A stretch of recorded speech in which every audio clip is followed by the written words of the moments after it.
Hello, guys. Welcome to Gold Rush. And today I have Katie. Would you like to tell us a little bit about your podcast? Yeah, yeah. So, hey everybody, I'm Katie Koeliliker. Thanks for having me on. And I host the Kick It with Katie podcast. It's a soccer podcast where I share stories of people involved with youth soccer.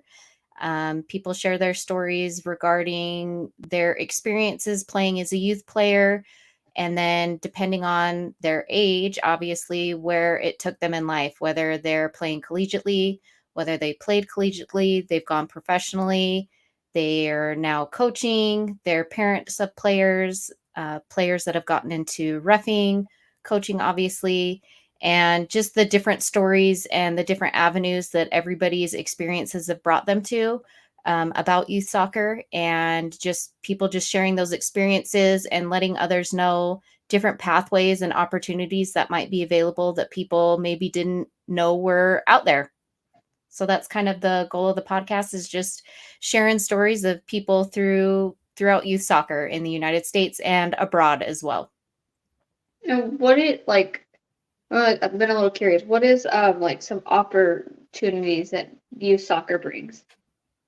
So as far as just being a part of youth sports in general, youth soccer to me is kind of a what I like to say is a gateway sport. And when kids start out at very, very young ages, a lot of times it's very hard for them to stand still or sit still. So soccer lets those little kids get the wiggles out.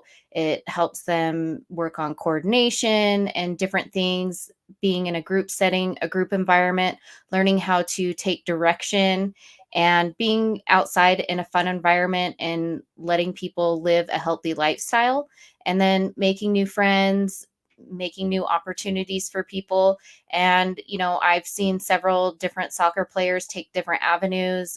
Some players have gone and played professionally in other sports. So like Steve Nash, he grew up playing soccer and he became a professional NBA player. And, one of the things that I have heard about him, I obviously have not talked to him personally, but one of the things about him and his soccer career was that he wasn't fast enough. And I personally, as a fan of basketball as well, thought he was a very fast basketball player. So for him to come out and say, years and years ago that, I wasn't fast enough to be a professional soccer player, that's pretty big. And so I've seen soccer players turn into kickers, whether it's for collegiate or professionally, or other players that, played soccer have also, delved into just other sports because it's a great gateway sport.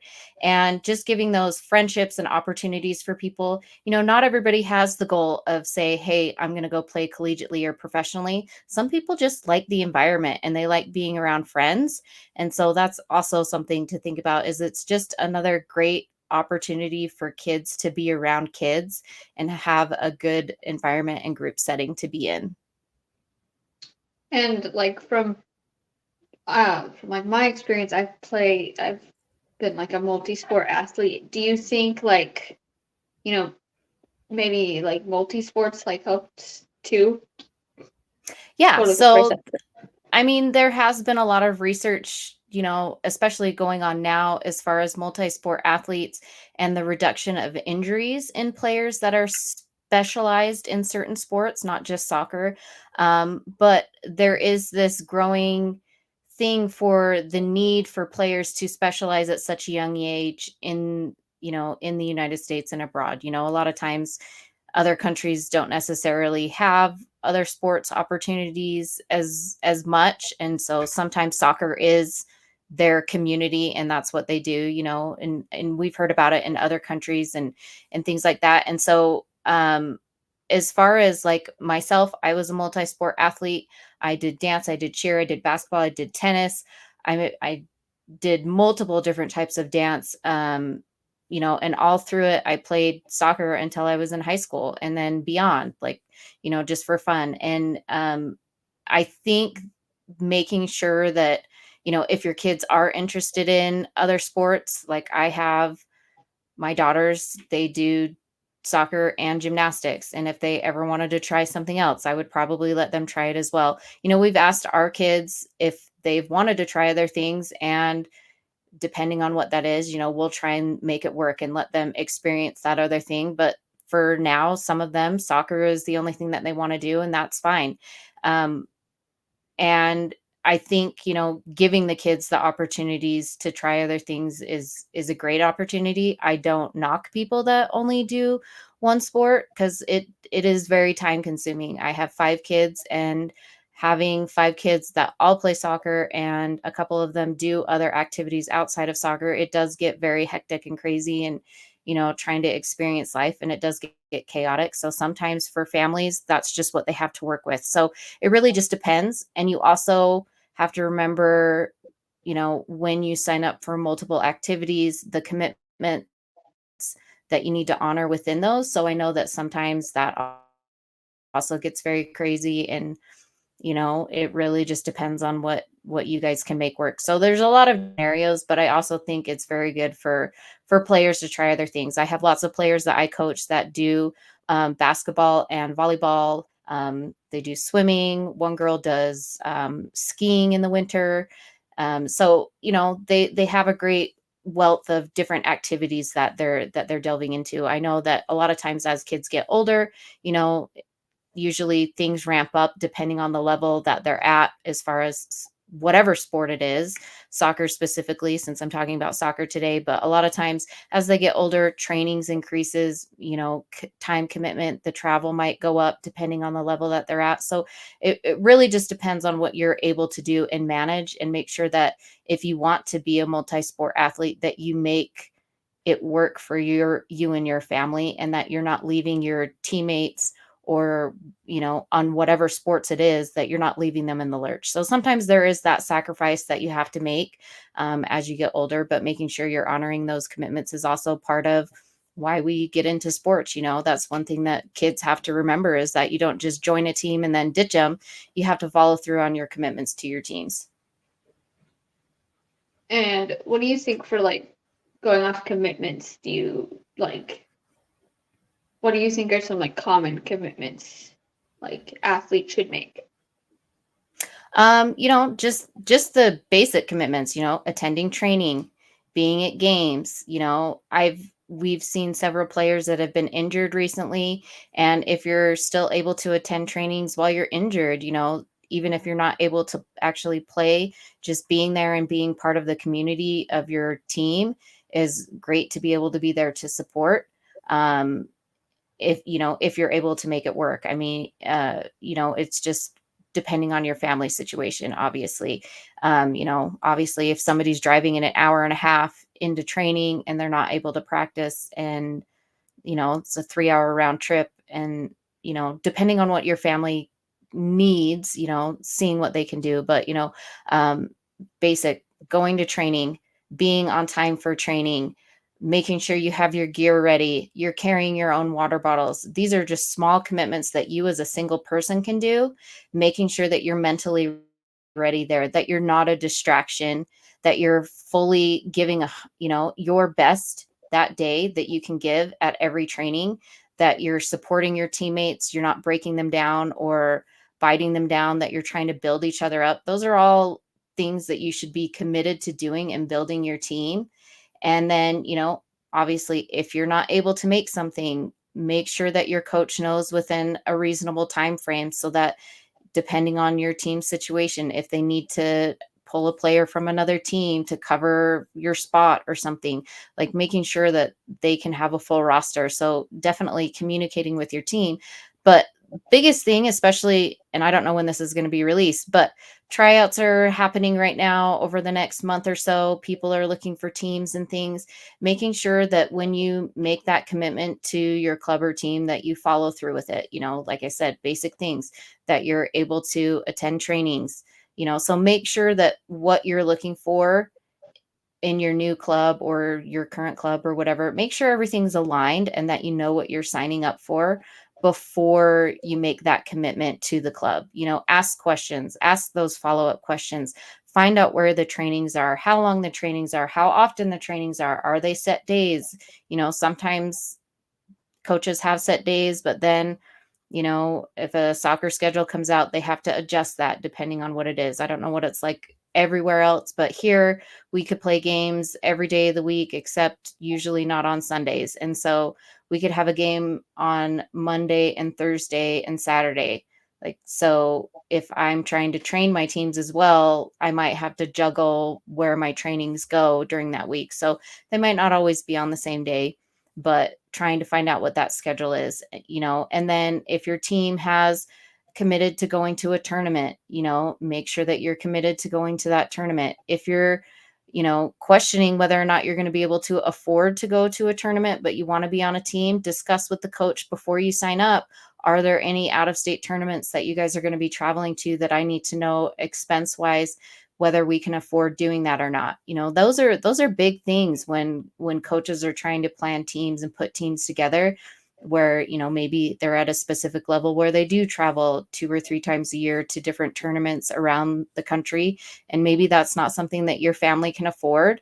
Unfortunately, you need to let somebody that can afford it, or if you're not able to fundraise, take that spot, because it don't it's really unfortunate to say, but sometimes that's just what happens. And I would love for everybody to be able to afford everything, but obviously everything's very expensive right now. So, do what your family can afford, and, try to stay within your budget and within reason. And you'll be able to find a program that will work and suit for your family that you can fully give your commitment to. And so that's a big thing right now, is people following through on their commitments to their teams and their clubs and their things. So, I have seen a reduction in some players in different various sports, where people just, aren't fully committed. They'll go a few times and then they just like ghost. So make sure that whatever you sign up for, that you're committing for, whatever specific time frame it is, and that you're going to be able to follow through on that. And I also want to go back like off when you say like scheduling. Do you coach? Oh yeah. Yep. Okay, just want to make sure. Um, do you like when you're like training players? Do you have like maybe like a certain schedule to kind of, I guess? So I remember like years ago when I did track, we had like a certain like kind of schedule to kind of make sure we weren't overdoing it, like to hmm reduce injury risk. Do you kind of have something, I guess, similar? So typically with the age groups that I have, we do soccer 2 to 3 times a week. So usually it's 2 practices and a game a week, depending on what our schedule is.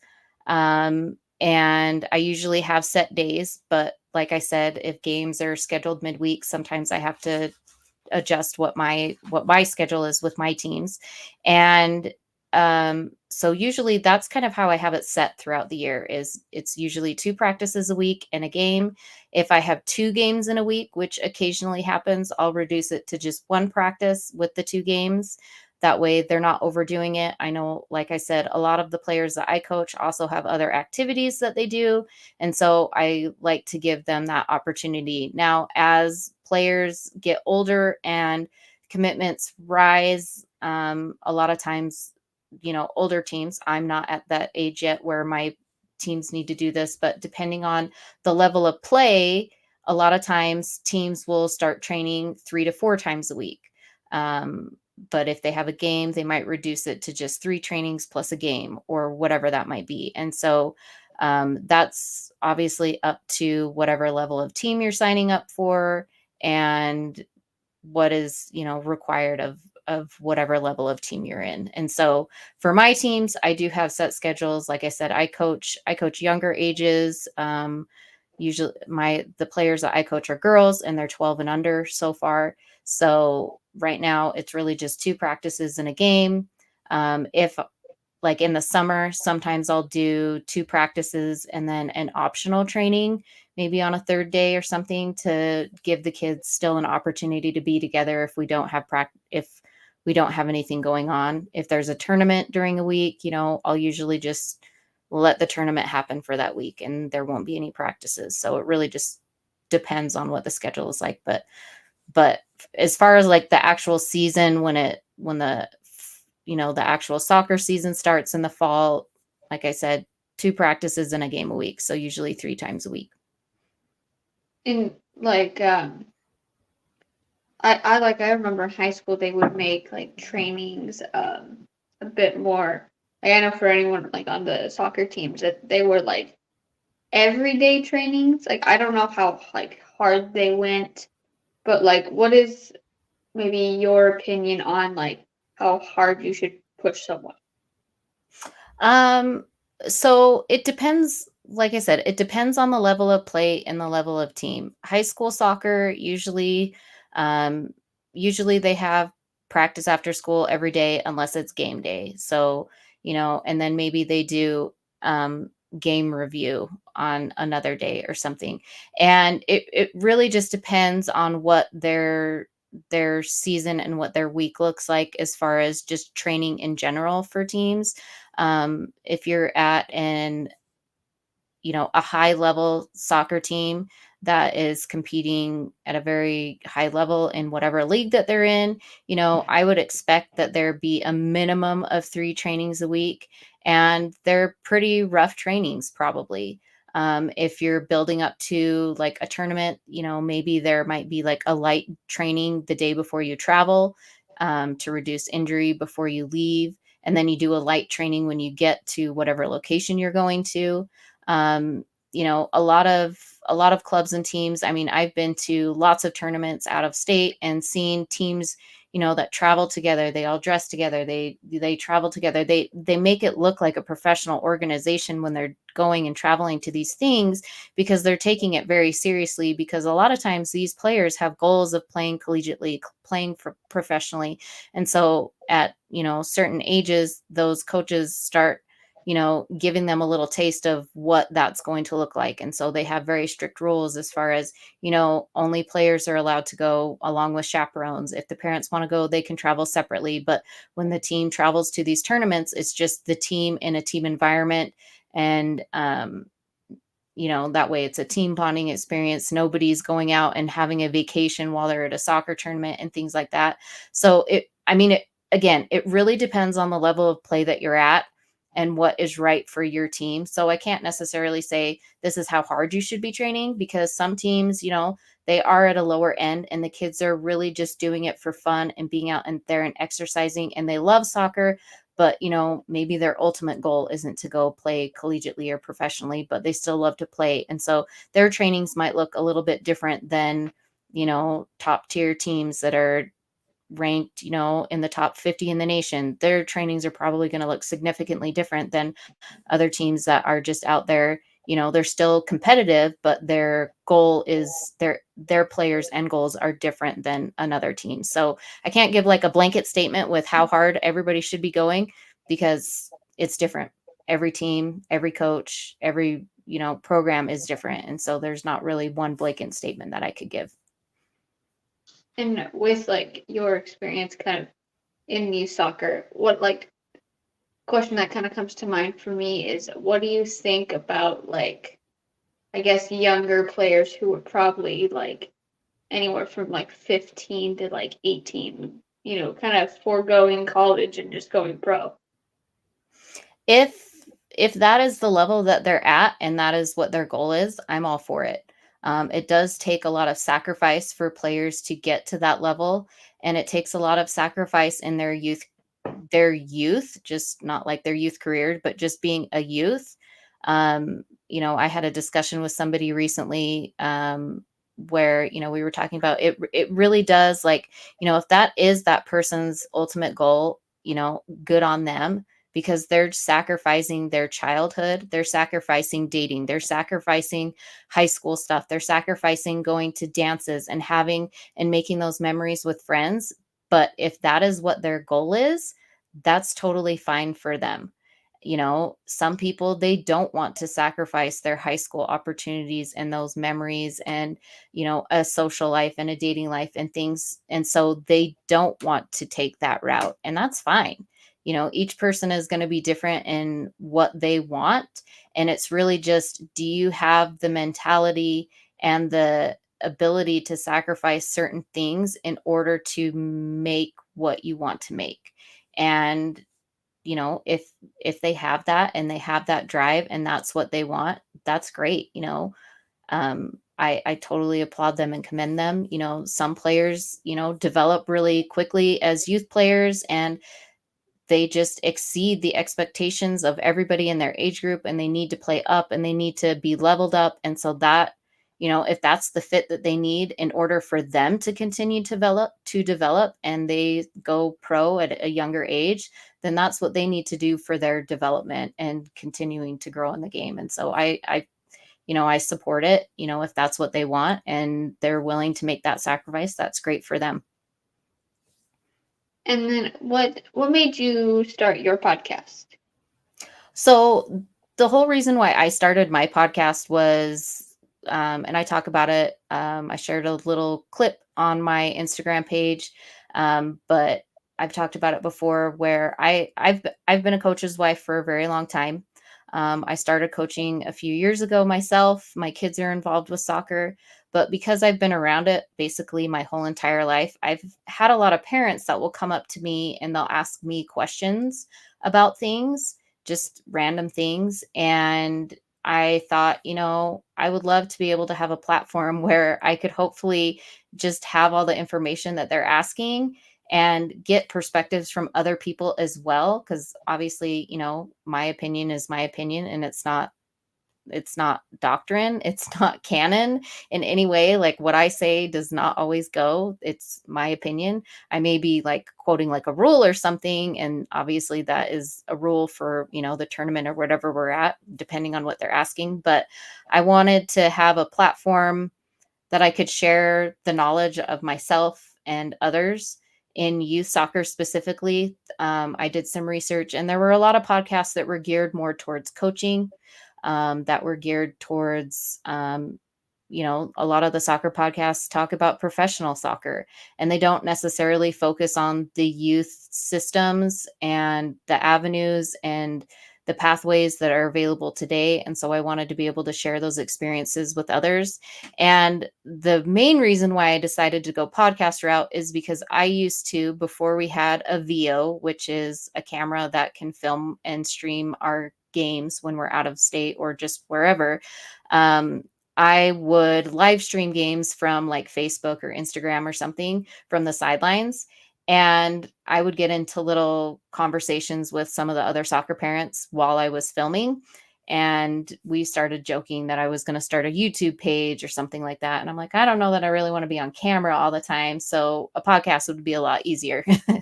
So, anyway, so that's kind of where the birth of that came from. It took me a few months to decide to actually do it and start researching and reaching out to people and trying to figure out what I wanted my niche to kind of be. But that's kind of how it was born. So it's been going great. I've had a lot of interest lately from a lot of people that have wanted to come on and be guests and share their experiences, whether it being a parent or a player or a former player and now a parent. So it's been really fun to be able to share the experiences from people from all over the world about their soccer journeys. And kind of like piggybacking off that, do you like why do you think people should care, I guess, in general about youth sports, but like more specifically like youth soccer and the pathways that it offers? So it's really just, I mean, youth sports is very integral in the development of people in general. Youth sports develops a lot of great characteristics, leadership skills, different things that kids need to have as they grow into being adults. There's a lot of life lessons that are learned in youth sports.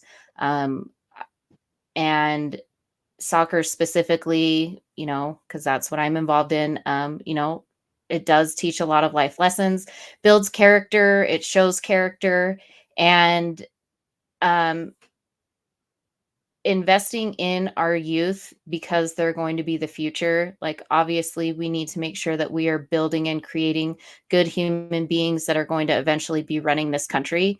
And being able to see them in these different environments, it really just helps them build that character and develop, learning how to work with different personalities, working in team settings. There's so many different things that aren't just sports specific that kids learn when they get involved with youth sports. And um, so I've seen the reels and I've seen the things about, when people ask me, why do I put my kids in youth sports? And then there's this whole long list of things, it's not just, the experience of the sport, it's the experiences you have while doing the sport. If you're traveling, I have so many tournament memories, but I really only remember a couple of even game specific memories from playing soccer as a kid. But I remember the friendships that I had, the off field things that we did, the friendships that I made with all the people. And, it is, working with those different personalities, building leadership skills for people and breaking kids out of their shells, putting them in situations that they might not be comfortable in, that they need to learn to work through as a kid, because they're going to be put in similar situations as an adult, and they're going to be able to recognize those situations as an adult and know how to work through them. And so there's just so many different things that are learned by being in youth sports. And again, I'm talking about soccer myself, but just being involved with youth sports, just creates better human beings overall. But if kids are in any extracurricular activity, so if they're in band, some sort of music, choir, something like that, those can all provide a good setting for those different things. Sports is just a more active way of doing that. So, not everybody is an athlete. And so they have to find what niche works for them. But, there is something out there for everyone, hopefully, art classes and different things. So, it really just depends on what your personality is and what your interests are and what makes you happy. So, And then I think the last question I have for you is, how can parents support their child's, like, I guess, athletic career, regardless of how long it is? yeah, so it's really hard. And that's one of the topics that I talk about with when I interview parents, as far as being able to support their kids in the sport that they're in. And it's really just being a cheerleader for them, making sure that they have the rides to and from practices, making sure you show up at their games if if you're able to. A lot of, single parents out there, they can't be at all their kids' stuff. Sometimes they have to work. And so, trying to support them in whatever way your family can do, but just letting them know that you're there to support their endeavor for as long as they want is the biggest thing. They want to know that their parents want them to succeed, but not overstepping those boundaries. So there's, I talk about this on my podcast with parents, as far as, like, the crazy sideline parents, and it happens in every sport. I've seen the reels and the memes and the different things about, and articles about, this fight broke out on the sideline of X sport, event over the weekend because parents got into it on the sideline and they made the game, whatever sport they're at, about them, and they started fighting over whatever it could be. And things happen, but just making sure that you're there to support your kids, that you're there to support their team, you're there to support their coaches, and committing to it, making sure that you're there and you're fulfilling your commitments to the team. And then, sometimes your kid might say, hey, I really don't want to go to practice today. Is it, if it's a consistent thing where they really aren't loving it anymore, maybe it is time to, finish out the commitment, talk to the coaches, see if they can be drawn back into it. Maybe not, pivot and find something else. I've talked to some players where they left soccer for X amount of time and then they realized I really loved it and then they came back. So sometimes being away from it, you need a little bit of a break, come back. There's a lot of talk about burnout for kids at young ages because they start to specialize in sports at 5 and 6 years old. And then by the time they turn 13, because they've already done it for 8 years, they're sick of it and they don't want to do it anymore. And so, retaining players into their teen years for sports sometimes is difficult because they've already done it more than half their lives and they want to do something else. And so making sure that you're finding a good balance for your player, making sure that they're not getting burned out, that they're driving their experience. So if they want to add additional training and it's something that you can afford, fine, go out and find a personal trainer if that's something that they need. Even just going outside in your backyard or in your neighborhood and playing with your friends is a great experience. It doesn't always have to be something that you're paying for. Um, Kids have been known to excel and make their development faster at skills when they do it for fun. And so when you can put them in an environment where maybe they do go out and play at a park near your house with their friends and it's just spontaneous, they learn to love it and they're free to do whatever they want while they're playing it. Let them go out and play. There's lots of different ways that you can help and support your player, by just being the cheerleader. You don't need to be the dictator over their experience because you don't want your kids to resent you in the future because you forced them or pushed them or made them do something that maybe they wanted to quit 5 or 6 years ago. But you have to find that balance because obviously, if your kid wakes up one day and says, "Hey, I want to quit soccer," you need to find out what the underlying thing is before you actually decide to cut your ties. Is there a problem with the coach? Is there a problem with some teammates? Is it just that they want to be able to spend more time with their friends outside of the soccer? So figuring those things out, those are all things that you have to work through and make sure that you work through them with your kid and let them know why they have to work through it. Because again, like, if you get a job when you're older, obviously maybe you're getting sick of your job and you want to give your 2 weeks notice. You don't just walk in and just no show, no call and just never go back. You're never going to get a good, recommendation referral from that company because you just all of a sudden stop coming to work. Make sure you follow through and finish your commitments, leave on good terms, leave the door open in case you want to come back one day. And, same thing with sports and with soccer. Maybe your kid decides that, hey, I need to take a break. Talk to the coach about it. She needs to take a few weeks off. Let them do that and then come back. I had a player that moved here. They got a little in over their head with the soccer experience, but they were also involved with so many other activities after they just moved here. And the parents talked to me, she's getting a little bit burned out. We don't know if she wants to keep coming. I recommended another team for her to play with that was less, it wasn't as much of, um, what's the word I'm thinking for?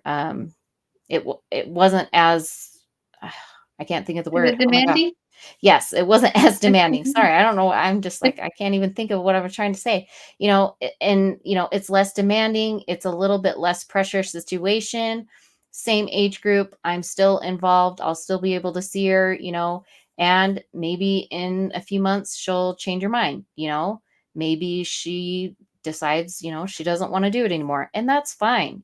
We had that conversation. I offered a different opportunity so that she could still be involved, but she wasn't having to be as committed and the pressure was less. And so she seems to be fine and happy, and every time I've seen her we've had a great conversation. And she told me the other day, hey, I scored a goal in my game. And so great. I found the solution for what worked for them, and she seems to be happy about it. And just making sure that you're finding whatever fits for them and their needs, that's what's going to work for them. So you just got to figure that out. Okay, and thank you for being on today. Mhm. Do you have any other like ending questions of maybe where people can find your podcast? Yeah. So my podcast is Kick It with Katie, a soccer podcast, and it's available on all streaming platforms as far as I'm aware. And currently I have 30 something episodes out. I'm doing currently, it's Mother's Day weekend coming up. I'm going to be doing a rush of soccer moms episodes this weekend for Mother's Day. And getting those out there. So just sideline soccer moms, moms of all different ages, professionals, and things like that. And then in June, I'm going to be doing Father's Day stuff. But if you guys ever have any questions about soccer in general that you want answered by either myself or other people in the industry, I guess, shoot them my way. Kick it with Katie pod at gmail.com. And then my Instagram is kick it with Katie podcast _ between all the words. And you can reach out to me there on my DMs as well. And yeah, so it's pretty exciting. I've got some great episodes that are going to be coming out. I'm going to be doing I'm not sure what month it's going to fall into, but I'm going to be doing a body image month where I talk to nutritionists and players and different people in that space as far as athletes and body image issues that players might be going through. I'll be sharing my personal experience with my body image as far as that goes. And so I'm hoping to get that information out there as well for youth athletes and parents to be looking out for. And thank you guys for listening to Goal Rush today.